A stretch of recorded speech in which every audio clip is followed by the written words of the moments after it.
ಸನ್ಮಾನ್ಯ ವಿಶ್ವನಾಥ್ ಅವರು ಭ್ರಮೆ ವಿಚಾರವಾಗಿಯೋ ಇಲ್ಲ ಅಧಿಕಾರದ ಮೊದಲಿಂದನೋ ಅವರು ಸನ್ಮಾನ್ಯ ಸದಾನಂದ ಗೌಡರನ್ನ ಅವರು ಆ ರೀತಿಯಾಗಿ ಮಾತಾಡಿರ್ತಕ್ಕಂಥದ್ದು ನೀವು ಪತ್ರಿಕೆಗಳಲ್ಲಿ ನೋಡ್ತಾ ಇದ್ದೀರ.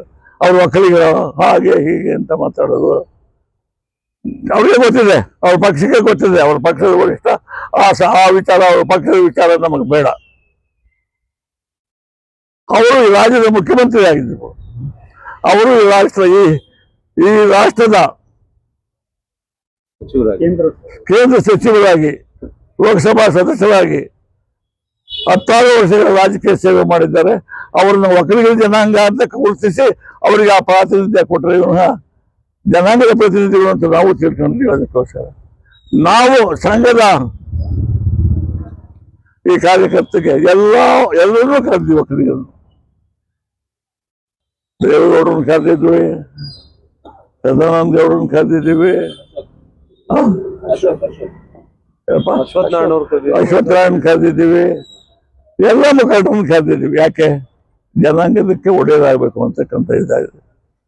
ಅದರಲ್ಲಿ ಮಾನ್ಯ ಮುಖ್ಯಮಂತ್ರಿಗಳು ದೊಡ್ಡ ಮನಸ್ಸು ಮಾಡಿ ಅವರು ನಮ್ಮ ಹಣ ಮಾಫಿ ಮಾಡ್ತೀನಿ ಅಂತಕ್ಕಂಥದ್ದನ್ನು ಮಾಡಿದ್ದಾರೆ. ನಾವು ನಮ್ಮ ಜನಾಂಗದ ನಮ್ಮ ಯುವಕರು ಏನಿದ್ದಾರೆ ಅವರು ಮುಂದೆ ಅವರನ್ನು ನಾವು ತಿಳ್ಕೊಂಡು ಅವರಿಗೆ ನಾವು ಧನ್ಯವಾದ ಹೇಳಬೇಕಾಗಿದೆ. ಸನ್ಮಾನ್ಯ ವಿಶ್ವನಾಥ್ ಅವರು ಭ್ರಮೆ ವಿಚಾರವಾಗಿಯೋ ಇಲ್ಲ ಅಧಿಕಾರದ ಮೊದಲಿಂದನೋ ಅವರು ಸನ್ಮಾನ್ಯ ಸದಾನಂದ ಗೌಡರನ್ನ ಅವರು ಆ ರೀತಿಯಾಗಿ ಮಾತಾಡಿರ್ತಕ್ಕಂಥದ್ದು ನೀವು ಪತ್ರಿಕೆಗಳಲ್ಲಿ ನೋಡ್ತಾ ಇದ್ದೀರ. ಅವರು ಒಕ್ಕಲಿಗರು ಹಾಗೆ ಹೀಗೆ ಅಂತ ಮಾತಾಡೋದು ಅವ್ರಿಗೆ ಗೊತ್ತಿದೆ, ಅವ್ರ ಪಕ್ಷಕ್ಕೆ ಗೊತ್ತಿದೆ, ಅವ್ರ ಪಕ್ಷದ ವರಿಷ್ಠ ಆ ವಿಚಾರ, ಅವ್ರ ಪಕ್ಷದ ವಿಚಾರ ನಮಗೆ ಬೇಡ. ಅವರು ಈ ರಾಜ್ಯದ ಮುಖ್ಯಮಂತ್ರಿ ಆಗಿದ್ದರು, ಅವರು ಈ ರಾಷ್ಟ್ರದ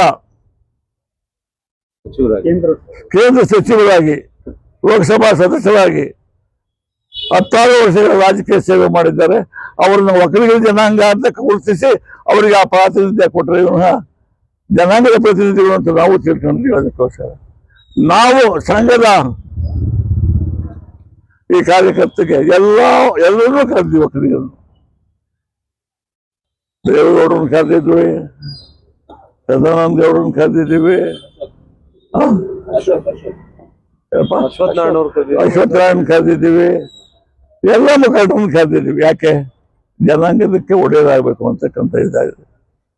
ಅದರಲ್ಲಿ ಮಾನ್ಯ ಮುಖ್ಯಮಂತ್ರಿಗಳು ದೊಡ್ಡ ಮನಸ್ಸು ಮಾಡಿ ಅವರು ನಮ್ಮ ಹಣ ಮಾಫಿ ಮಾಡ್ತೀನಿ ಅಂತಕ್ಕಂಥದ್ದನ್ನು ಮಾಡಿದ್ದಾರೆ. ನಾವು ನಮ್ಮ ಜನಾಂಗದ ನಮ್ಮ ಯುವಕರು ಏನಿದ್ದಾರೆ ಅವರು ಮುಂದೆ ಅವರನ್ನು ನಾವು ತಿಳ್ಕೊಂಡು ಅವರಿಗೆ ನಾವು ಧನ್ಯವಾದ ಹೇಳಬೇಕಾಗಿದೆ.